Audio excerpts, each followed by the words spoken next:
Hello, everybody, and welcome into the Two for Talking podcast. I'm your host, Corey Tusick.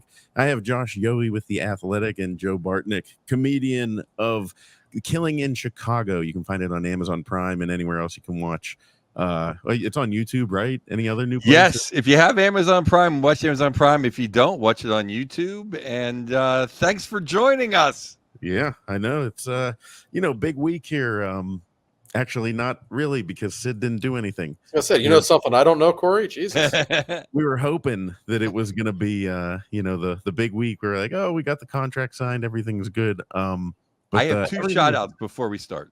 Yeah, go for it. One is a shout out to you, Corey, for the website looks fantastic. Is it live? I don't know, but it looks fantastic. It can be. I can. Well, okay. All right. Well, I'm not going to put you on the spot. We got to settle on a domain. The other is I want to give a shout out to our first guy, Reg Dunlop. Bam. the Reg, you'll hear more about him later in the show. He's the Reg Dunlop of insurance. I assure you that. I was teeing him up. I was teeing him up. I thought he was going first. I think he was taking the first shift this show. Oh, you took your earbuds out when we talked about that. So that's I said, Bill likes to bet on football. We're talking football in the second segment. I'm going to do the promo then for Bill, and he'll like that we're talking about this. He can he's doing a double promo. He's like on the pregame show now. Yeah. We might as well just have him on the panel at this point. And I love this raw too. I won't even edit that part because it's funny. Like whenever I screwed up with the column last week and I had the wrong columns, I was like, I should edit that out. And I was like, no, it sounds more realistic. I'm a dumbass. So. Editing's work. We want the people to be right here with us. It's fine. It's yeah. A perfect production. That wouldn't be any fun. No. But well, speaking of fun, reporting on Sidney Crosby, it's got to be a lot of fun right now because it's the same thing. Nothing has happened. Josh, please tell me there's some kind of insight that you have. Sid maybe is in the other room right now telling you he just signed his contract. Not that I'm aware of. That would be something. You know how it is. It could happen at any point. I haven't heard that it's immediate or that we can expect it any day now. I did speak with one source in the Penguins organization who basically told me, a lot of people go on vacation this time of year and they haven't really had that much of a chance to get together and talk. That sounds like a bunch of crap to me, but maybe that's the way it is. I mean, I'm sure Kyle Dubas and Pat Brisson and Sidney Crosby have all gone on vacation this summer. It's just odd to me that this wouldn't be the biggest priority for everybody involved, just to make sure this deal gets done. I can tell you right now, there are people sweating in the Penguins ticket department and their marketing department because until this news is official, that changes so much for these people. I mean, Sidney Crosby is the Penguins, probably now more than ever. And if he's locked up for a few more years, boy, that changes things financially for so many people. But until you know it, there's a lot of nervousness. And I have a column. Well, I don't know when we're going to be live with this podcast, Corey, probably at some point on Tuesday. Yeah. Yep. All right. So by the time people are listening or watching this, you can go to theathletic.com and read my column about this. And the point of the column was basically, it's no big deal right now. But as I keep saying, if we get to training camp, which is only a little more than a month away, and he still doesn't have a contract, then it becomes a really big deal. Okay. He's going to be asked about it every day. And I think understandably so, if it's such of a given that this contract should be done. They've had a month and a half to get it done. It might be nothing. It might be no big deal. I'm sure it will get done, but I still think it's getting a little bizarre that we are now to August 12th, August 13th.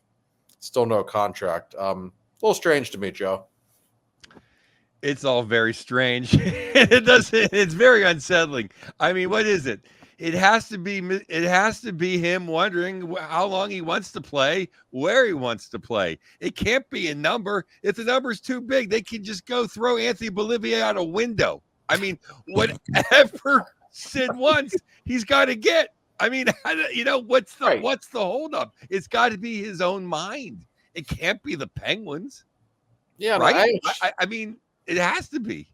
No, I actually mentioned in my column tomorrow that Kyle Dubas is not in a position where he's going to be playing hardball with Sidney Crosby. You're not going to lowball Sidney. As I said, how many years do you want? How much money do you want? Okay, That's pretty much how the negotiation should go. This is Sidney Crosby we're talking about. I don't think anybody was playing hardball with Mario, nor should they have been. There are certain athletes who literally are bigger than the sport and bigger than the franchise. That's Sid. But we all know this, and he's been playing for less than market value for his entire career. Maybe he'll be fine with doing that again. I don't know. Maybe he wants 8.7. If he wants a raise, guess what? You're going to give it to him. That's the way it is. And I haven't heard that Kyle Dubas is, that he disagrees with my assessment there. So that takes it back to Sid and like, what's going on here? What's going on in his mind? And we don't really know. We can only base it on what he has always said. And Sidney Crosby's not a liar. I've known him 15 years. I don't think he's ever said a lie. He's always said, of course I want to finish my career in Pittsburgh. Of course I'm going to sign a new contract. Of course I don't want to play anywhere else. I believe him. It's just odd to me that this wasn't done in early July. Does this bring credence or give credence to the fact that maybe Gino is only going to play one more year and Sid is going to just play one more year and then that's it? I mean, now that's probably not even reasonable, just maybe. Sure. I mean, we all know, by now the Mark Madden report a couple of weeks ago that, from what his sources have told him, that this is going to be Malkin's last season, even though he has 2 years left on his deal. It would make more sense because Sid and Gino are tight. Okay. So if anybody's going to know, that Gino's thinking about hanging them up after this year, Sid would be probably the first to know. Would that impact? Or vice versa. Right. So these are certainly things. It would all make a little more sense then. Why there's been no contract. I'm trying to make sense of this, Josh. It's all I have. I know it is, but it's not something you necessarily want to make sense of if there's something funny going on. That said, I don't think it's the case, and I have heard people suggest that Sid's probably not very happy with this lineup right now, and maybe he's just being a little passive aggressive, which he can be. And, just taking his time and making them sweat a little bit. That could be, but that's not really characteristic of Sid either. So I don't really think that's the case. When this is all said and done, I'm just going to be very curious to say, Sid, Kyle, what the hell took so long? I gave us stuff to talk about all summer, so we appreciate it. But it's to the point now where it becomes a little bit more of a story every single day. And then if training camp gets here on September 19th and he's still not signed, it becomes an explosive story. And then the first week of the regular season, the Penguins play in Toronto and in Montreal, for God's sake. What do you think they're going to be asking him about there? It's going to be every day, which would absolutely drive him nuts. So I have to think that one of these days we're going to get a press release that the deal is done. It could be at any time, but it's got our attention at this point. Well, it has everyone's attention. I was just in Tampa Bay with the great comic friend and Penguin fan, Steve Byrne. And that's all me and his dad and him talked about for a half hour. His dad comes in the green room and goes, "What do you think's going to happen with Sid, Joe?" And we went on for a half hour. I mean, it's on everyone's mind, especially guys like us, the diehards, the guys that lived through Dick Tarmstrom, the guys that saw 11 wins and still watch all 82 games. That's why my wife doesn't care. She knows my love. It's like, it is, because that's the end. Is it here? It's on your mind. And that's it, because let's be honest, the Penguins' trajectory right now, we all know what it is. It's not great. I feel like there is less buzz for the Penguins this summer than there's been probably since before Crosby was here. There's no buzz at all for this team right now because everybody kind of sees the direction they're going in. But the one thing you still have, you still get to watch Sidney Crosby play hockey every night. And if you're a Penguins fan, knowing that, that's enough to make you feel good. That's enough to make you want to tune in and to listen to a podcast about the Penguins or read an article about the Penguins, because it's Sid. And one day he'll be gone, but it's nice to imagine that he'll still be here for a lot longer. And given how he has played the last couple of years, it's nice to imagine he'll still be great for a few more years. Maybe he will. But until this is official, of course it's going to be in everybody else's mind, because there's not that much else to be excited about in regards to the Penguins. It all revolves around number 87. Well, that is one thing I really have enjoyed the last 4 years. Like I've really thought, this is the glory years. This is, Sid and Gino, like this is really it. Cause we had Mario taken away from us, but then he came back. Like Sid's not going to perform a miracle. Like he's not going to come back in 3 years. Like I feel like playing again. Like when he goes, he goes. Like we got to enjoy him now. Yep. That's it. My Yinzer heart was having palpitations on Wednesday whenever it got late into the night, and you're like, okay, it's his birthday and he's not signing, and that's when I started thinking, like, oh my god, what if he is going to retire? Like, what if 37 is it? And then it was funny, I'm sitting there, like freaking out about, oh, not freaking out, but going on and on about it to my wife, and she just goes, well, maybe he wants to start a family and blah blah blah. And I was like, no, don't start going that route. Let's slow roll. Well, I received a panicky text from Corey late that night as well, if I'm not mistaken. Like, what if he's going to retire, Josh? I'm like, he is going to retire someday. I've always been under the impression that will be a few years off. The only way I could ever see him retiring at this point really is if he got another concussion. It's something he takes so seriously, and we all know, how, whatever word you want to use for that concussion back in 2011 and 12. It was a scary time for Crosby. It was a life-altering injury. If he ever got another bad one, I think he'd be done. But he's the straw that stirs the drink more than ever when it comes to the Pittsburgh Penguins. We all know it. He kind of gives you a reason to watch during this transition as they, fade away a little bit and eventually maybe rebuild something around him. But yeah, it would be very interesting to know what's going on in his mind about this team right now. Rossi had a good, and your colleague at The Athletic, Rob Rossi, had in his article I read, and I thought this was, I was just curious, do you have the same information? Are you hearing the same types of things? Where he said it's not so much about anything more than length, which it basically, because with the new CBA, there's dead money. If he retires a year early, that's a cap hit, and he doesn't want to put the Penguins in a situation where he right now thinks, I'll play to 40, and then he gets to 39 and says, no, I'm done. Do you think that's a possibility? I've heard that. Most people think it will be a 3-year contract, which would take him to the end of age 39, I think. 40, I guess. So yes, that's something that we have both heard. The length of the contract is a little bit of an issue. It could be that Sid is at the point in his career when he just wants a shorter term contract. And that doesn't mean he's going to retire at the end of that contract necessarily, but I think he probably wants to leave open the possibility. So I can't imagine him signing for more than 3 years. I think that would be surprising. Of course, Chris Letang got 6 years a couple of years ago, but he's different. He's a freak of nature. He might try to be Chelios and play until he's 50. I could literally see Chris doing that. He's just wired a little differently. I don't think Sid's going to play nearly that long. But yeah, I don't think the money is going to be an issue, because I think Kyle Dubas is going to say, what do you want? Like we're not in a position where we're going to really negotiate with you here, Sid and Pat. So yeah, that certainly is something we've heard. And maybe Sid doesn't want to play necessarily as long as the Penguins want him to play, but we shall see. Which is forever. I think it's fantastic, though. We should end on the segment one on a positive note. Just remember the concussions, and they only had one cup with Sid and Gino, and it was like, well, at least we have 3, and the Flyers only have 2.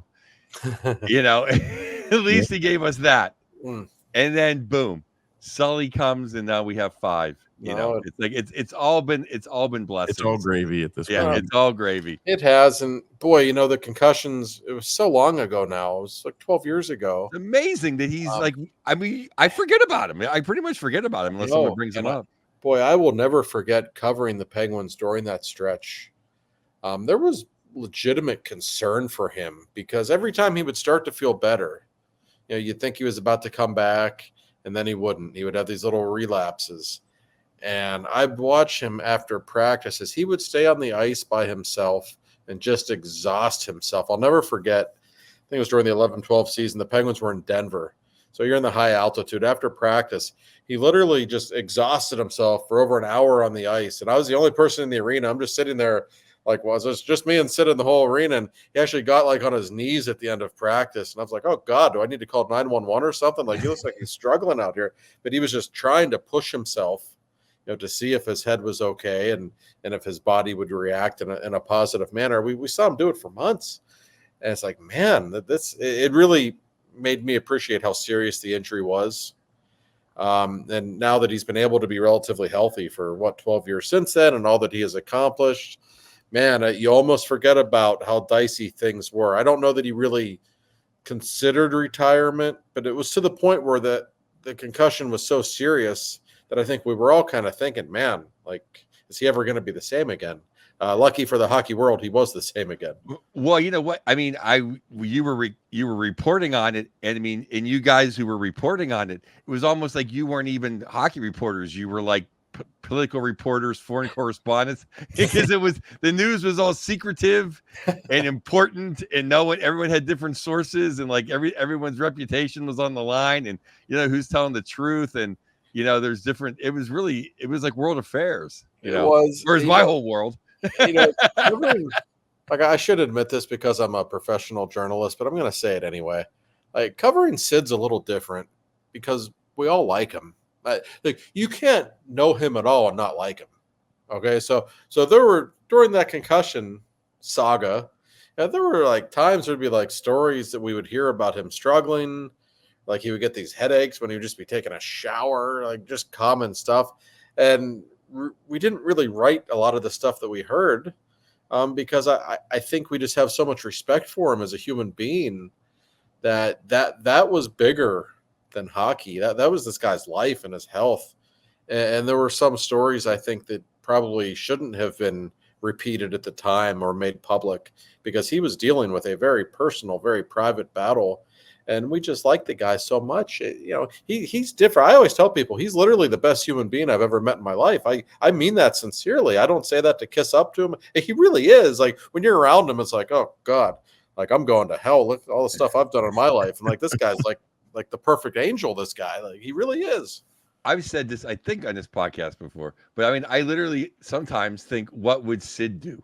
When I'm like, I literally, like, when I have a thing I got to do. Like, and a lot of times it's like, should I work on my act? Should I do this, or should I watch the first period of the Penguin game and then it's like, should I be late for the show and watch? It's like, what would Sid do? Sid would do.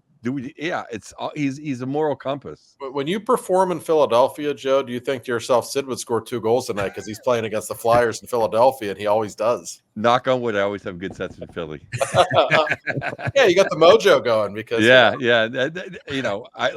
I said last week, I love everything about Philly except the hockey team. Yeah. That's a good. Did you see a big a fan and a good guy, Steve Santella? Did you see he posted? Is their third jersey orange or something, or was I having a heat stroke? Sid was in like an orange Penguins jersey. Oh. You know what I'm talking about? He put that on. I didn't see it. No. Okay, and he's like, I'm gonna puke. Okay, then I could be wrong. All right. I hope we don't need to see that. I mean, no, okay, I didn't even put that vision in your mind. No, literally, he's like, I'm like, oh my God, it's been a weird thing. And then someone else like, oh, I'm a free agent, and I looked real quick, and I'm like, what? Who? Okay. I just like to mention Philly every show to get Joe worked up. Yeah, add that to the drinking game. Yeah. Oh, yeah. Who's the guy that made the drinking game about our podcast? I forget his name now, but I couldn't tell if he was making fun of us or if he was just a fan. But I liked it one way or the other because it was great stuff. I thought he was dead on. Like, he was perfect. Yeah. He must listen to all the shows. Thank you for listening. It was great. He breaks down our verbal tendencies, and he does so very accurately. I give him a lot of credit, in fact. Yeah, I know. And there's no way that guy, I mean, he's got to be hammered after every show. Actually, Corey, you already mentioned your wife. Every time you mention a family member, he has a drink. Yeah, drinking. Joe, you talked about the Italian. Any Italians? We got to. Not yet. No, we'll get to one. I mean, we're going to come up time. I didn't tell any locker room stories. I'll get to one. Don't worry. Yeah. Yeah, but it's great, and we appreciate everyone. And yeah, Joe, I mean, to your point, like even I remember in the 2017 against the Capitals, whenever he got that unfortunate cross check to the head from Matt Niskanen, and I mean, I remember thinking like, okay, I mean, I guess we got 2 cups out of Sid, like thinking like this is it, like this could be it. You know what I mean? If he has one more bad concussion, he might not come back. And thank God it did. And so us Penguin fans, we have nothing to complain about. I mean, it's like being like at the food bank and complaining when you have a full belly. Like we're not, like, what was that you said, Joe, about the buffet? You can't be mad whenever you see someone else go to the buffet after you're full. I don't know if I've ever said that, but sure. You said something I know. To me, it's 5-2. I can die in peace. Like that's it. The only scoreboard in life that counts is 5-2. We're 7 years from the Flyers being off the cup. Like Exactly. that's all I'm talking. Which, by the way, my brother pointed out. Here's another drink. There again. you go. This guy's drunk. But 21 minutes in. My brother pointed out. He goes, because I was talking about the Joe, how you said John Tortorella makes the Flyers good enough to not be the worst and get the number 1 overall pick. And my brother goes, kind of sounds like Mike Tomlin. And I was like, ooh, like. I was going to say it sounds like Sidney Crosby a little bit. That's one thing Sid and Torts have in common, maybe. But both won't let them fall apart. Yeah, both too good to let them completely crumble. Well, I mean, but should we segue right into segment 2 about the Steelers? Yeah. I mean, we could get in that's that's it. We'll let Josh do his plugs. Segment, we're going to go into the Steelers and the Reg Dunlap of insurance. Yes, my friend Bill Neofus, we decided to go with this segment, the Steelers in the second segment.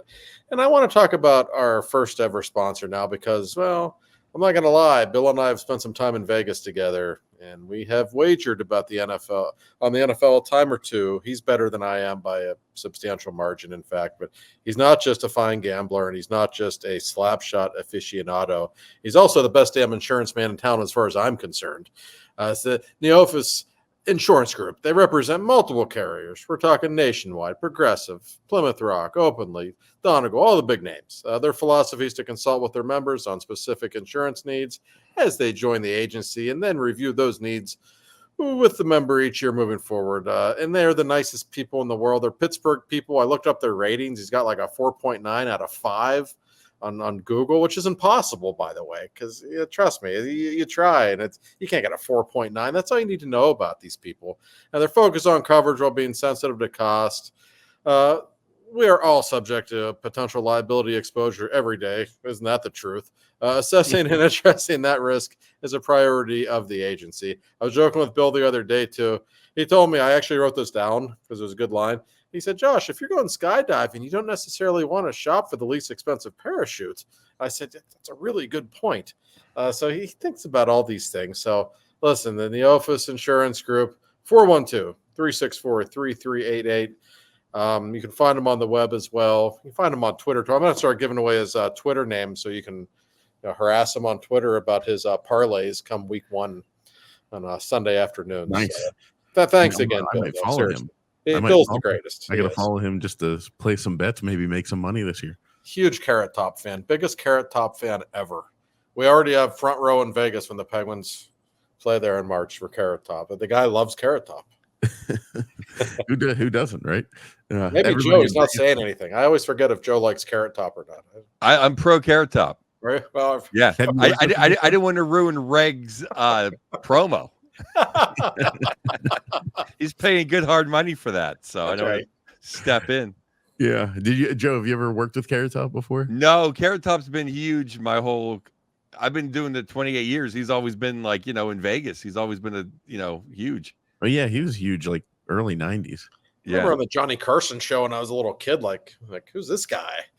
But he's still going. When we were out there for the draft, I mean, he's everywhere. Super nice guy too. Couldn't be any nicer. Oh yeah. It was funny is he gets a bad rap. His stuff is genius.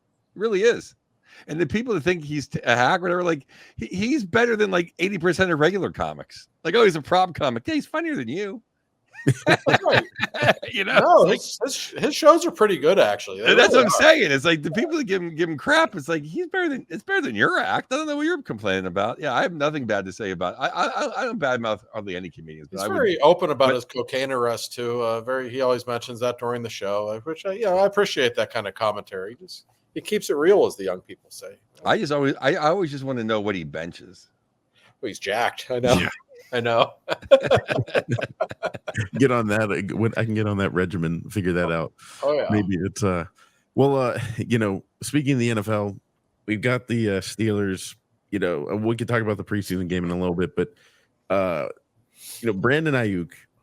There was a report, quote unquote, report from a certain person saying that sources said it was 99% sure Brandon Ayuk was coming to the Steelers. Yeah, I don't believe anything till I see it. But also, you go on Twitter and you search Brandon Ayuk, and there's there's maybe some small little accounts with like 1,500 followers, that's like, Dov Kleinman wannabes or whatever. And there's no news coming out about him actually coming here. It's pretty clear he doesn't want to go to Cleveland. He doesn't want to go to New England. It's probably going to be San Francisco or the Steelers, but my money is on like 80% San Francisco. I think it's 95% San Francisco because the Steelers would have brought him in by now. You don't want him missing most of camp. He's never been here. You know how they always say you got to be here, learn the plays. I'm thinking, you're paid $20 million. You should be able to learn the plays in a day if you really wanted to. Run and catch the ball. How many plays are there? It always infuriates me. Like, he doesn't know the playbook. I didn't teach him the playbook. That being said, there's no way the Steelers have not. If what is true, if it's like a second and a third, or I'm space his name on the outside linebacker opposite TJ Watt, who's good, but he's not LT. Highsmith, yeah. Yeah, or one of our receivers or Freiermuth, give him all those guys. Like, the Steelers aren't holding this up. I think it's the Niners. They're just saying, hey, we're not trading you. Come back, sign the deal. Well, I don't blame the Niners either. I mean, they are a Super Bowl contender. Their window is right now. You got maybe the best running back in the league with McCaffrey. Those guys don't age well. George Kittle, I think, is 30 now. They're in their window right now. So what if you lose Ayuk in a year or two to free agency? Like, you're trying to win a Super Bowl. So I don't blame them for asking an enormous amount in return. They have all the leverage here. I'm sure the Steelers would love to get him, but they're not going to give up next year's draft to do it. That wouldn't really be the Steelers' way. And also, when you look at Arthur Smith's offense, from what we have learned about it and seen over the years, they're not going to throw 50 passes a game. It's going to be a run-heavy offense. He likes to throw to the tight end. They do have one stud receiver in Pickens, so does it really make sense to bring in another receiver and pay one, $30 million a year or whatever Ayuk wants? I don't even think that makes sense. Sure, he would make them better in the short term, but I don't look at Brandon Ayuk as a $30 million player. He's a really good player. He's not like a top 5 receiver in the game. So I think he ends up in San Francisco, and I just think that makes the most sense probably for all parties. I think he ends up in San Francisco, but I beg to differ. I think he is worth whoever we got to ship off to get him. Because I just think it's the NFL. You can run you can only have so many 100-yard running backs, and then we could stop. Like, field goals don't win any games. We've proved that for the last 10 years. That's true. We need guys that score touchdowns, and heaven forbid Pickens pulls a groin and misses 3 games.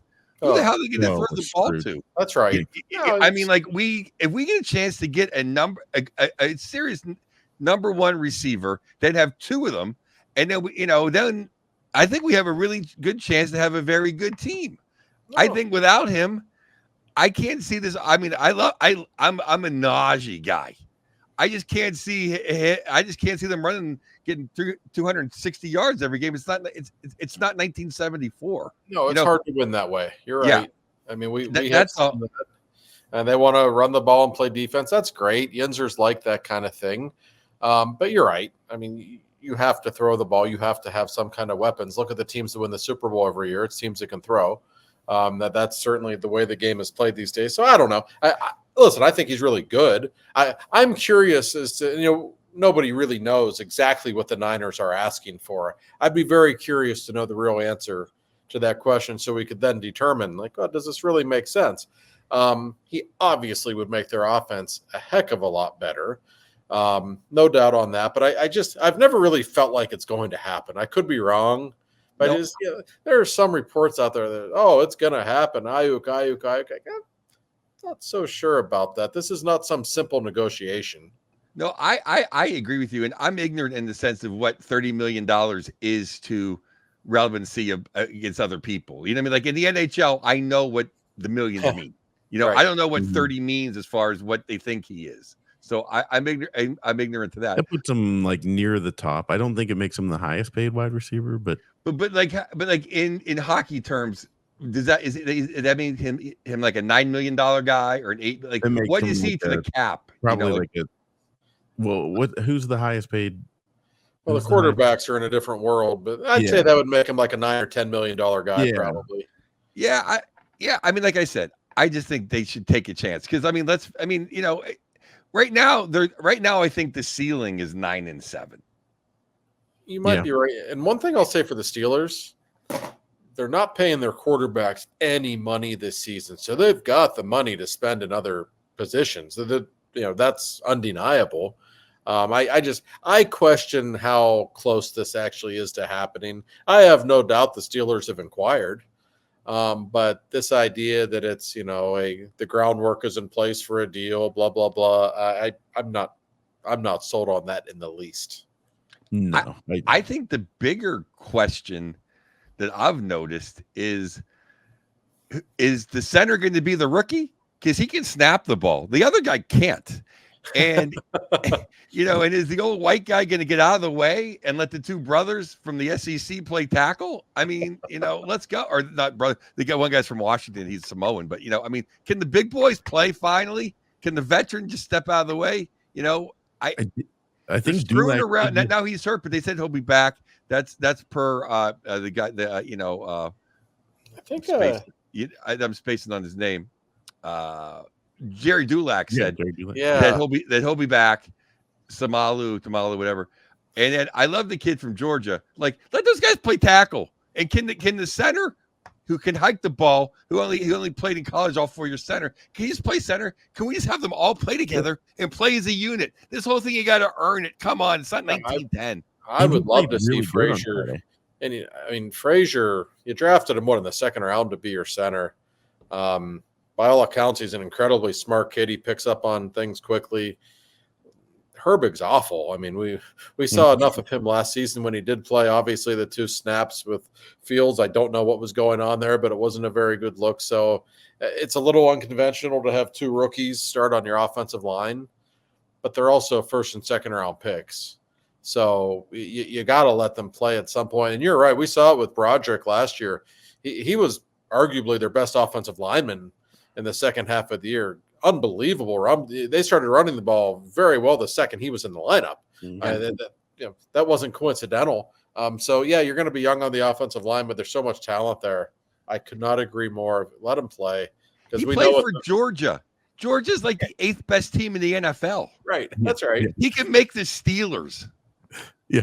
I mean, come on. I mean, I like in theory you got to earn it, but this isn't like getting a better shift at the mill. This is the NFL. You got to be able to block, and you got to be able to block people. If you can do it, then you should be out there. Like if you can do it for every other guy, you should be out there. And completely agree. And there's so much talent on that offensive line now. That's something that for years and years, I mean, going back. Even most of Roethlisberger's career, the offensive line was not a strength. It was for a couple of years, like 14 and 15, but for the most part, it hasn't been. But all that talent there, it's kind of exciting to see that they might actually have the talent to run the ball. And you mentioned your boy Najee. Like Najee is one of those guys. He's not Barry Sanders, okay? He's not going to make that many people miss. But if you give him a good run blocking offensive line, he'll put up huge numbers. We saw it late last year. He was so good. I know Mason Rudolph was getting all the love, and understandably so. Najee was unbelievable the last few games of the year. You give him a good offensive line, he's just a classic running back that will make the most of it. Hey, his rookie year, he probably had he had to have the most yards after contact think because he he did. got hit in the back. He got hit 3 yards behind the backfield every single play. He Yeah. was worn out. Oh yeah. I'm pro Naj, and he's out there running sprints today. I'm pro Naj. It's Well, gonna be. speaking of the I just can't over-under, wait for this. It's just so great. So I happy. know, I know. Speaking of betting, I think his like over-under on yards is like 890 or something, Ooh, and take the he over. has had 1,000 every year of his career. So in my mind, the only risk really is injury. But A lot of people are basing that on Jalen Warren maybe going to steal carries from him, and he's a good player too. I don't think there's any question, but Najee's going to get his touches. Like this is a coordinator that wants to run the ball, and I know enough people who cover the Steelers, one of whom was in the news quite a bit on this day for unfortunate reasons. I know a lot of people who cover the Steelers tell me Mike Tomlin just loves Najee Harris. Like he really thinks he's a special player. I know they didn't give him the 5th-year option, but who knows what all the thinking was there. But I know Tomlin likes this guy. He still wants him to be the number 1 back. If he's healthy, he's going over 1,000 yards. There's no question. And he's been very durable. To follow up on that was going to be my question: is the 5th-year option? I mean, why do you think they didn't pick it up? Because you have them relatively cost controlled, and it's also just kind of sends out bad vibes to them. And you're like, hey, yeah, we liked you, but not that much. I don't know. He was running sprints today, and Tomlin offered to give him a ride back in the cart. And he said, I got a few more left. It's making him work harder. He went to Alabama. He's like Minka. He's a winner. Yeah. He doesn't go and cut a rap album. Yeah. He does more wind sprints. He wants to prove himself. Like and let's face it, 4 years of punishment. Maybe you don't want to lock him up for sure. Might be the prudent move, That was Najee's rookie year was Ben's last year. That offensive line was so bad that year. I would say it was one of Ben's great miracles that he somehow got that team to the playoffs because that offensive line was astonishingly bad. It's actually way, way better now. Even last year was way better than it was back in 20 and 21. So, and if that unit keeps getting better with the talent that they have at running back, like I don't think it's going to be a great offense. But I think it could be a league average offense, honestly. And if that's the case with the talent they have on defense. Oh, if they were a league average offense last year, they would have been, probably in contention for the division. It just scares me when it's run, and 3 tight ends. And hey, I'm pro tight end, but I've lived long enough to see the Steelers dominate the first half, and it's 6-0. And then some 3 cheap passes at 7-6, and we're down at the half. And my famous quote that some very famous friends of mine hate and can't wait to call me out when it goes against me is field goals are for losers. Well, I think we saw that in the Super Bowl last year, didn't we? The San Francisco was opting for field goals. They probably could have been a little. Well, ironically though, Jared. And the thing is, people take it. They always take it out of context. And what I mean is it's 3rd and 7 at the 34, and we're gonna run up the middle and kick the field goal. Okay, hey, it's 6-0. Yeah, that doesn't win football games. There's nothing worse than when you're the team you're cheering for is dominating and they have to settle for field goals. I always compare it to when your favorite team gets 3 power plays in the first period and they don't score. It's like, oh shit, you're screwed. Oh no. Oh yeah. It sets a bad vibe. It really does. Or the early 5-on-3 is the worst. The kiss of death. Yes. And the great Ronnie Francis, what he said, no, you don't score in a 5-on-3. You should get off the ice and sell your equipment. And too often, I feel like we've had to sell our equipment, or at least deservingly. So, the thing with Ronnie is they always did score in a 5-on-3 when he was playing. They certainly did. That's the dip. Ronnie can make that statement. And certainly not a strength of the Crosby Malkin era, the 5-on-3 power play. That could go down. I mean, that'd be like is studied for years. Like we kind of talked about it before, the Penguins' power play struggles during their career. It's weird, and there's no doubt about it. I mean, ever since Gaunch, we miss you, Gaunch. And I could still go for him. And that could be a drinking game. How much we pine for Sergei Gonchar. not to get off Steelers too much, but I mean, this is catch a little heat for this, but I honestly think not that Chris Letang would have helped the Penguins win the Stanley Cup in 2017, but having Justin Schultz as your quarterback on the power play, I felt was really important for that team. I thought he was fantastic that run. And I'm not saying I don't think they win if Letang's there. I just remember thinking during that run, I'm kind of glad Schultz is the guy back there. I always said on the power play, Letang was better in terms of bringing the puck through the neutral zone, getting the power play set up.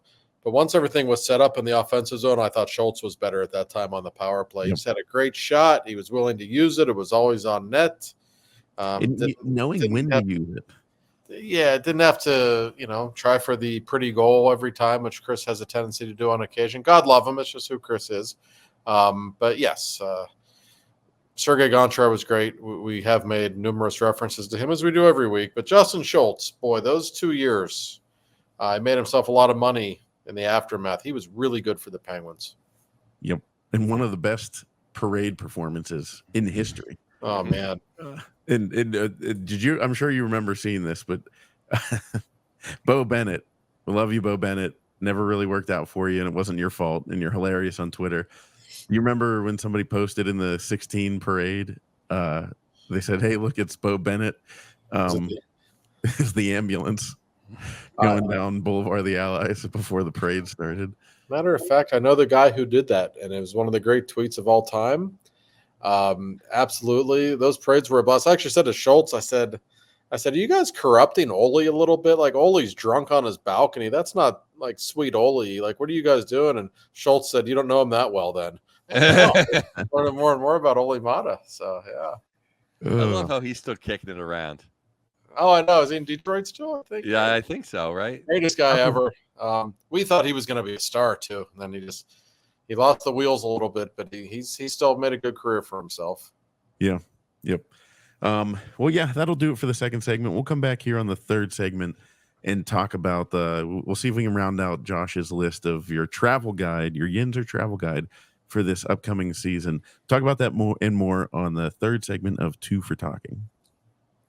Welcome back to the third segment of Two for Talking. And we left off, I do have the right list this time for the fan guide, your travel guide. But where did we leave off? We talked about Boston, right? I don't think so. I don't think that was last DC. We ended on DC. That's where it was. That sounds right. Yes. So number 16 is Boston, Beantown. Great hockey town. It is. Sorry, Corey. I mean, this just goes to show how many great cities there are in the NHL that I only have Boston like in the halfway point. Yeah, it gets really cold there. That's one thing I don't like about it in January. It's just like a different kind of cold in Boston, and the people can be a little uppity, but it is a great hockey town. It's a great place to see a game. And, if you catch a decent break with the weather, it's one of the great cities, Joe, just to take a walk. If you're into history at all, there's so many cool things to see there. It's definitely a great walking city. It's a city. There's a million things to do. People still drink and have a good time in Boston. It's a big boy city. It's great. I love everything about Boston. 1,000% pro Boston. Although the arena is not my favorite arena, but the city is amazing. And you're always there's gonna be a little juice in the stands always. The rats there, and they hate Penguins. They hate the Penguins. Oh, yeah. So yeah, it's a good environment. It's a good environment, and it's just a great city. But bring your wallet. Expensive, not cheap. The hotels in particular there are unbelievably expensive, especially in the spring during college graduation season. Forget about it. You'll be spending a lot of money in Boston, but it's a great town. It is. You got direct flights from Pittsburgh. It's an easy place to get to. It is certainly worth it, no question. And can we not take a hint from them? I love that they're black and gold seats. Can we get rid of the khaki seats in the not Civic Arena, Jesus, PPG Paints Arena? Can we get rid of the khaki seats and go with black and gold? I've always loved their seats. I love even back back to the. I never noticed that, but I'm going to pay attention next time I'm there now. Penguins are there on Penguins are there on Black Friday this year, by the way. If you We had a bad one there a couple of years ago. I think like 2021 or something. Pretty ugly Black Friday game there. I do recall spending my Thanksgiving in Boston a few years ago. So yeah, somebody got hurt in that game. Something, We went up there a lot. I think it was Sid. No, well, the Penguins play better there now that Bergeron's retired. I know Joe isn't a Bergeron fan, but I think he's completely overrated. He may well be, but he certainly was a matchup problem in that building, I think, or maybe it was just a mental thing. I don't know what it was, but I have not covered many Penguins victories in that building over the years. No. Yeah. I haven't seen too many. And just when you think we were going to win, like Grizzly would have a big, something always would come up in that town. Oh yeah. Always. Yeah. But it's a great town, great food, pretty cool people, good vibe, it's a good comedy scene, right? Too. Yeah, pretty good. I always have fun there. Yeah. Next on the list, number 15 is Los Angeles. Joe's home, which here we go. You got to drink again there, buddy. But my son's first game was in the Staples Center watching the Penguins take on the Kings. So love the arena. But Josh, what's your take on LA? I don't like downtown LA at all. I always tell people you be a little careful when you're there, but there's something nice about it in the middle of January, just going to California, walking on the beach for a couple of days, and then going to see a hockey game. It always does it for me. It's just good for the soul to get out there. Maybe you can meet Joe Bartnick at a game. I assume Joe doesn't miss the Penguins at the Staples Center very often, and it's always a great game too. Oh yeah. I never miss them. I already have it marked out, so I have my agent knows. No, I'm in town for that game. LA is a million different things. Pick your poison. You can do whatever you want in LA. So whatever you want to do. I will just say this about the arena. I love Staples Center. I think it's a great place to see a hockey game. I've sat everywhere in that arena. There's not a bad seat. The fans are knowledgeable. Everybody's pretty cool. There's celebrity sightings. It's just a good time. They love their hockey, and it's a good place. And beers are not that expensive, and they not outlaw. I don't know, since COVID, it's not there anymore. But there used to be a huge smoking patio that you could always go to in between periods. Then you're outside overlooking LA, and that was kind of nice weather. And it would just be fantastic. It's just a great arena, I got to say. Did it give you Civic Arena flashbacks, smelling all that cigarette smoke and a hockey? No, it's weed smoke in LA. But no, it's just a great place. It's just an easy place to see a game. Yeah, no, I always enjoy it there. And the one time, I believe Rusty won it in overtime there last year. He won it twice in overtime, I think, right? Yes, he did. Year before that, the Penguins got killed, but you got to see Sid get ejected, which doesn't happen very often. So. Well, what's so funny was I love Dusty Brown, and they gave him his statue. It was almost like they tortured me for loving the Kings because they took it to us and beat the hell out of us in that game. It was like a 3-hour ceremony, as I recall. Yeah. Oh my God, yeah. And then last year, it was four of us. It's funny. It was like four of us, and I guess I'm deaf. Somebody recognized me and wanted to talk to me the whole game, and I just kind of wasn't paying attention to him. So I guess he kept bothering Picaro. So I know Picaro hit him twice in the face in overtime.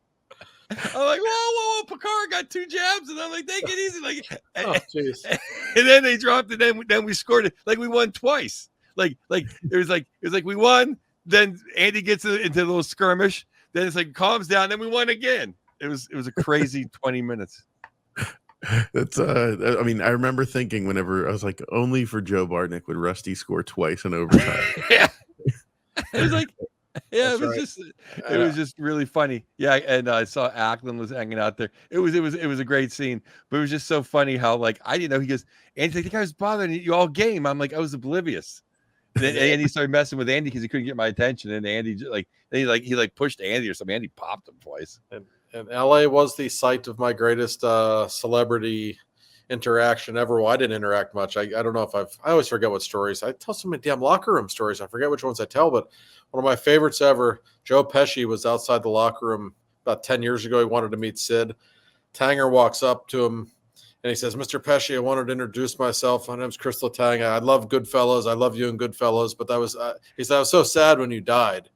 And Pesci looks at him and goes, don't worry, kid. It was just a movie. I couldn't stop laughing. Pesci was like a little annoyed. He just wanted to say hi to Sid. I'm like, oh, Jesus. Like, I wish I had a camera on for that interaction. He's like, who's this French kid with the long hair? Right. Number 14 on the list is Chicago. If you love your deep dish pizza, that's a great place to go. Also, Connor Bedard plays there. So, but yeah, I always say Chicago, it'd be a top 5 city for me if this was a baseball article and you could be there in the summer. I love Chicago in the summer so much. I don't love it in February as much, quite honestly. There's a couple little things that where the Hawks play is a really bad part of town. Like it really, I don't enjoy being in that part of Chicago, especially after games. It's a little sketchy. So it's something to keep in mind. But listen, it's one of America's great cities. I don't need to tell anybody that. And you get to see Bedard. And they play in April there this year, by the way. So the weather might be a little nicer. It's one of the last games of the year. The Cubs are home that day. Make it a doubleheader. Go to Wrigley for a game, which is a really cool experience, and then make your way to the United Center. Chicago's my favorite American city because I think that New York is a city of the world. I love Chicago. I shot my special there. There's great bars, great food, great. It's like Pittsburgh times 20. Everybody's cool. Yes. Everybody drinks. Everybody likes to eat. Everyone's in the sports. It's the best. Go to Chicago. Have a great time. As a Pittsburgher, I always feel so comfortable there. Yeah, because they're kind of the same people. I always notice that. I love. You go spend a weekend in downtown Chicago. I will take downtown Chicago over any downtown. I'll take it over Manhattan. I just there's just something special about it. And the food scene's incredible. If you like Italian food or steaks or whatever. Yeah, and the Blues, can't beat the Blues. Go to Big Al's Italian Beef. Get it dunked. It's the best. That's right. Yeah. No, I love Chicago. I got family in Chicago. They moved out there. I mean, and it was like, Pittsburgh West. So they love it. But next on the list, I mean, we were just talking about the Big Apple, New York. I know Josh isn't the biggest fan of New York. I absolutely love New York. There's an energy there. It's unmatched. I've spent like a third of my adult life there. I can't get enough of it. And there is nothing like Madison Square Garden. That I agree with. I mean, you could do a drinking game. How many times I mentioned I played there in the round, crushed. It's just the best. But I mean, and there's a chopped steak sandwich down there. It's almost worth getting. I told my old manager, it's worth. He took me there. And we got a steak sandwich. It's worth getting WNBA season tickets just to get that sandwich twice a week. There's nothing like the Garden. Go see a game in the good. Even if you don't see the Penguins play, just go see the Rangers play somebody in. There's nothing like the Garden. Joe, you can smell the history in that place when you walk in. There's nothing like it. It's obviously one of my favorite buildings in the league, and they've done a great job. They've renovated it, so it's got all the amenities. It's nice, but you still feel like you're at the Garden. Yeah, it has a different atmosphere than anywhere else. I've said at the very top there too. There's not a bad seat in the Garden. No, there's not. No, I actually love covering games. I find New York to be a pain in the ass to get to, and I don't always like getting around in New York, but that's just me being a Yinzer complaining. No, I love Manhattan. There's nowhere in the world like it, and MSG is such of a special place. I emphasize that all the time that you have to see a sporting event there, whether it's hockey, basketball, boxing. I don't care what it is. If you get a chance to go there, you go. They call it the world's most famous arena for a reason. That's exactly what it is, and it lives up to the billing when you're there. Yeah, it's the big guy always tipped the cap to the. I think that's one of the arenas that Mario always came out and saluted the crowd. Well, he was usually the number one star. He enjoyed playing against the Rags quite a bit, as I recall. One of the greatest, the goal he had against Richter, I think in '91, when Richter basically flipped out of the net trying to stop it. He put on a show there a lot. And Joe, I mean, I did want to hear this a little bit because, I mean, you've told me personally, but the fans, people that listen, like you crushed it in the round in Madison Square Garden. So what was that like going into the Garden where you're like, okay, I got to go and play in one of the biggest arenas in the history of the world? Yeah, no, I mean, I'll use the word blessed to do some big shows with Bill Burr. And usually I don't even get nervous. I wasn't nervous about the Forum, other places. I was nervous for 6 months knowing the Garden was on the list.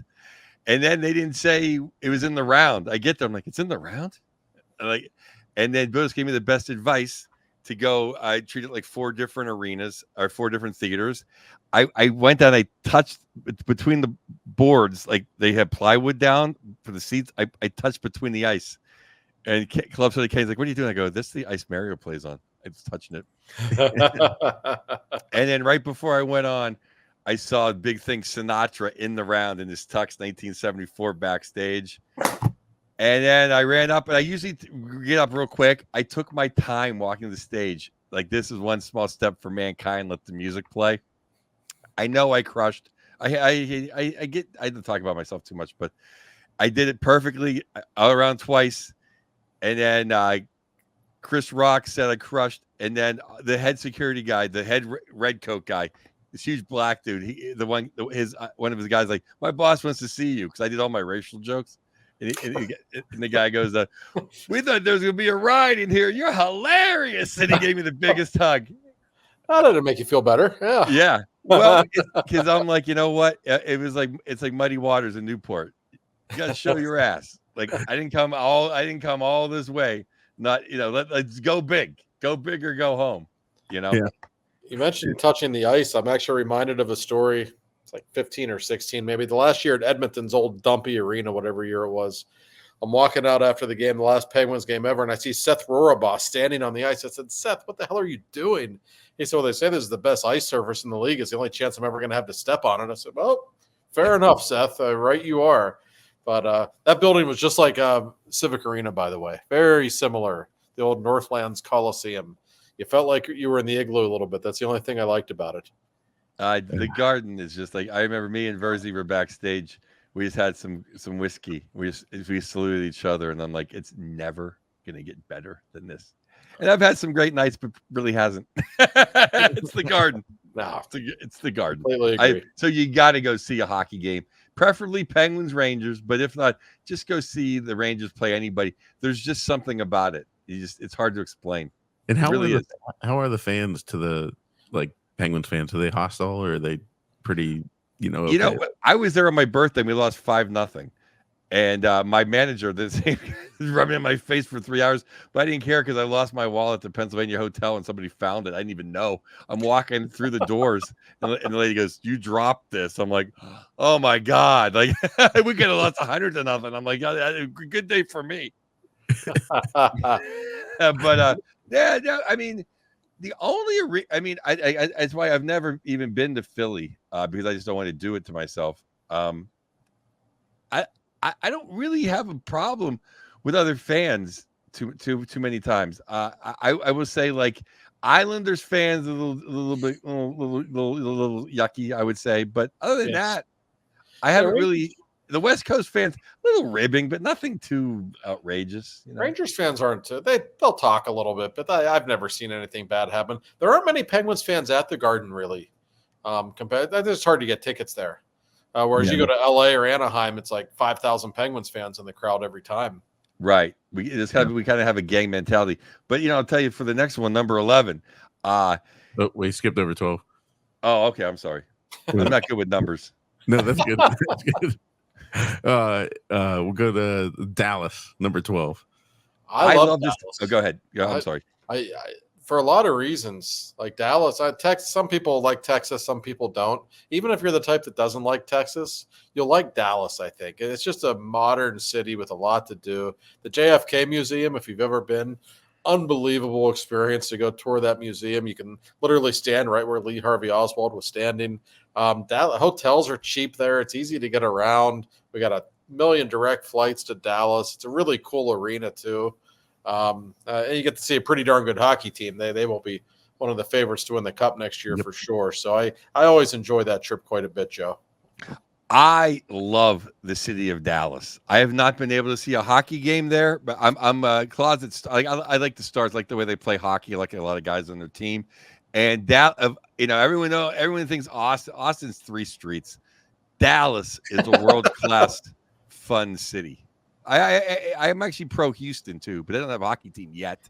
Yeah, I haven't spent as much time there. Just a couple of very brief visits, but yeah, Dallas is a good time, and I'm sure coming from Pittsburgh, the weather would be nice. A lot of guys like to play golf. I heard a lot of golf around Dallas. I think that's a good boys trip. Go down to Dallas. You like steaks and whiskey and good looking women. Go to Dallas. Total. Yeah, I couldn't have said it better myself. I notice all of those things every time. It's a very good gene pool. I've been to so many good steakhouses in Dallas. They know what they're doing in Texas with the steak. Yeah, they really. Yeah, I don't know. It's one of those cities like, before I went to Dallas the first time in 2010 or whenever it was, like I didn't know much about it. I didn't know what to expect. Sometimes you go to a city the first time, it's like, man, I kind of like it here. And it's an easy place to get around. The hotels are so cheap there. I always notice that compared to a lot of big cities. You can get like a nice Marriott downtown for $100 in Dallas. Other cities are definitely not like that. Yeah. I'm pro Dallas. Yeah. Me too. And I wanted to save this one because I figured, Joe, I didn't want to cut you off because I would have normally just been like, yeah, we'll go to 11 and go back to 12. But we'll wrap up this. We'll save the top 10 for the next episode. We're playing this out. This is like the last season of Sopranos. Yeah,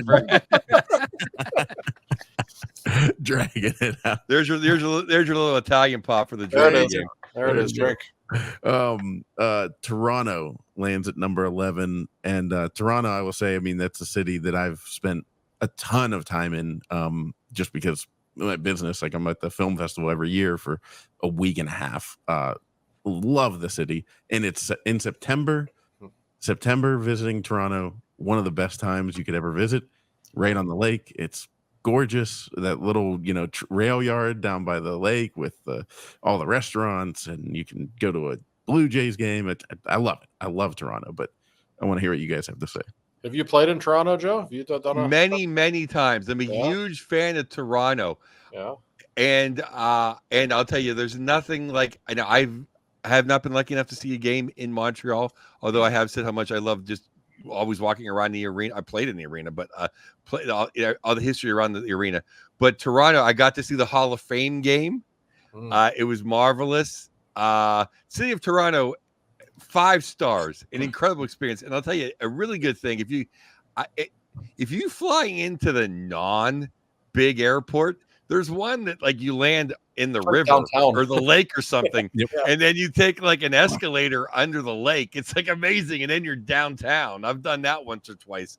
That's fabulous. But for the purposes of this show, have American Express Platinum to get a hockey ticket, because it is not cheap at all. And I used to work for the NHLPA, and they used to have problems getting me tickets. Like, you think Steeler tickets are hard to get? No, those tickets are impossible to get. So why do you think so many Leafs fans come to Pittsburgh to see them play? That's why. No, the tickets there are utterly outrageous. I think the Rangers are the second most expensive tickets in the league, but it's not even close. I mean, the Leafs are in a class of their own in that regard, but it is a truly world-class city. There is something for everyone in Toronto. I always tell people, if you get a chance, you got to go to the Hockey Hall of Fame. Oh, it's like a 5-minute walk from there. It's so cool. Like, if you have any appreciation for the game at all, first time I ever walked in there, I just went to the 66 exhibit and just stared for 10 minutes. You have to. There's so many great artifacts there. And I like Toronto. The one thing I don't like about Toronto, other than the ticket prices, I will warn you, and I don't say this about just every city, the traffic in Toronto is unbelievably bad. Like, in my experience, Joe, it's even worse than LA. I know LA is terrible. You could tell us about LA traffic more than anybody. Traffic in Toronto is awful. I mean, so if you're driving there and it's only a 5-hour drive from Pittsburgh, just keep that in mind. That's insider tip. Well, I almost always, in any big city situation, fly in public transportation. So I don't know. Like you can train from the airport into downtown, Well, and they public have a transportation modern is great in Toronto. Yeah. and they have a modern subway system. Oh, So yeah. that's what I would do. I would. And my kind of rule of thumb is never bring a big car to a big city. You're going to be paying $75 to park it for a day anyway. You're never going to drive it anywhere. That's a good point. No, that's true. But no, it's yeah, listen, it's and the Leafs are obviously a great team to watch. Usually really entertaining games against the Penguins. And I just said, how expensive the tickets are in Toronto. Well, the real problem for Penguins fans this year, they only play in Toronto once, and it's the Leafs home opener. That's not going to be cheap. Yeah, that's going to be. You can bet on that. It's Saturday night in Toronto for the home opener. But there's just something cool about Hockey Night in Canada being there on a Saturday night. It's first road trip I ever covered. My first year on the beat in 2009. First road game was in Toronto. I'm like, damn, I'm going to the mecca of hockey for my first road trip. This isn't New Jersey. This is all right. It's got some elements in New York into it. It's just such of a diverse city. It's not New York. It's different, but listen, I don't know anybody who doesn't like the city of Toronto once you go. It has most of the cool things that New York has, and very few of the shitty things that It's New cleaner. York the people are friendlier, stuff like that. Yeah, and there's a lot of great, right. I mean, there's great places to drink around the MSG for sure, but there's a lot of really cool bars around the Toronto arena. Oh, yeah. Yes. They have a great Chinatown too. Like we would Greek Town. Go say hi to Nick Kiprios. You get some good Greek Town is fantastic. Toronto's great, and if you do drive from Pittsburgh, you can always hit Niagara Falls. It's right on your way home. It's about an hour and a half south of Toronto, so yeah, you can make a weekend of it for sure. Strongly. Oh, go ahead. No, go ahead. I was just gonna say, didn't mean to cut you off, but if you ever go to Gretzky's restaurant, I've told I think both of you guys this multiple times, but Gretzky's restaurant, I would eat there every time I go. I eat there a couple times, and they have a 99 burger where they bring the bun out and has a toasted branded 99 on it. But I always make them serve it as a 66. And I let them know ahead of time. I knew there was something. Yeah, I knew you were going somewhere with that story. I was going to say I've never been to Wayne Gretzky's restaurant, nor have I ever had any desire to. But and that's another city we should mention. Nothing's cheap in Toronto. So be aware of that before you go, but especially living in Pittsburgh, it's a 5-hour drive. We have direct flights there also. You gotta make the trek at some point. It really is a great town. I ate in Gordie Howe's restaurant in Kingston, and what a disappointment. Not because of Gordie Howe's restaurant whatsoever, because it was in the middle of summer, and there was literally slow pitch softball, tennis, and golf on. I couldn't just enjoy a burger and watch some hockey at Gordie Howe's bar. Well, tell you that's one of the best parts about being up in Canada in the wintertime is that there is hockey on. It's not just NHL. There's the CHL, WHL, OHL. You have nothing but hockey on the watch. You like hockey, and the Sports Center highlights on TSN, it's all hockey. Then about 52 minutes into the hour show. By the way, the Steelers beat the Cowboys 21-17. Yeah. Thanks for mentioning that. But it's all hockey all the time. If you like hockey. Yeah, it's like the bartender at the airport knows who the third line center of the Devils is. Oh, no, they really do. Yeah, when you're hanging out, waiting for a flight. And one thing I always notice in Canada too, just the Canadian broadcast, CBC, whatever, when they do Hockey Night in Canada, Sportsnet, I guess it is now. The quality of the broadcast is so far superior to anything we get in the U.S. I mean, just the camera angles, the sound, just everything. It's really cool just watching games on the Canadian feed, which I always enjoy when I'm there. The NHL really messed me up there because now with their ESPN deal, so you have to go through ESPN. You used to be able to subscribe. This is going to make me sound bad for the cable reasons, but I used to use a VPN and I subscribed to the NHL package, and then with a VPN I could watch the Canadian broadcast. And because it's far superior. It's the best $100 I spent every year was just to have a VPN so I could watch the Canadian broadcast. Well, the old ticket you could, though, maybe not now with ESPN Plus owning it, but in the old ways you could watch the French broadcast. Or you could always watch the home. You could always watch both feeds. It depends with ESPN. They sometimes let you do it, but like it's so fragmented now. But the old like the old one, like as of like a couple years ago, you could always watch the home and away feed. So that's like I'd always watch the Jets on Sunday afternoon, and you'd always get the Winnipeg, which was the CBC or the Sportsnet guys, right? And then you get like a little feel for the league because they absolutely like every Canadian show. There's not one Canadian team that doesn't have like the national broadcast. Right. Does that make any sense to you guys? Yeah. And it's amazing too how often the Penguins are on TV in Canada. A lot more than you would think. And that's just Crosby's popularity. They're probably on in Canada 25 times a year. It's amazing how often they're on up there. Yeah. Love but it. Yeah, Toronto, to close things up, it's.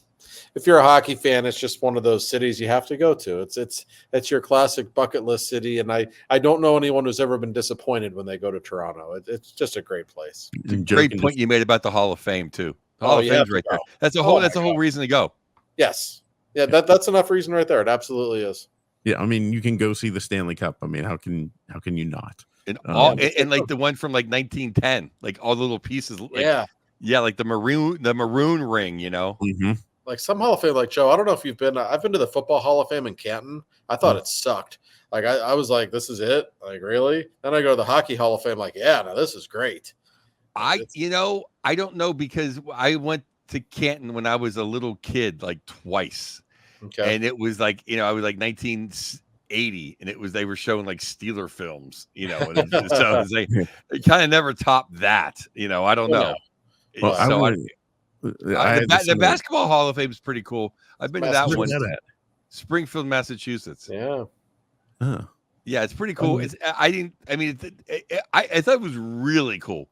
It just, Mario's not in that one. So that is true. The Hockey Hall of Fame does not disappoint. I make it a point to go there almost every time I'm in Toronto. I've probably been there 15, 20 times.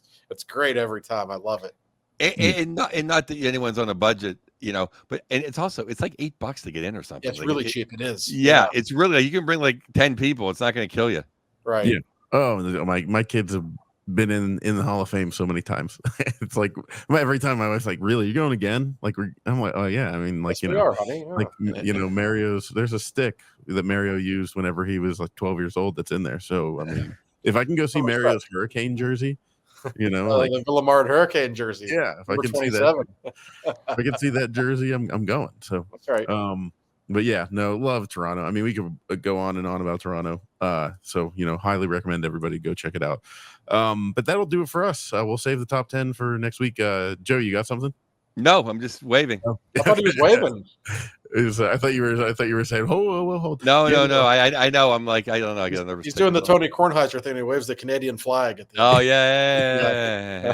But, no airs this week. We'll have an actual email address, but you can email twofortalkingpodcast@gmail.com. That will get forwarded to the new email address when we have a domain. And we'll talk to you guys next week.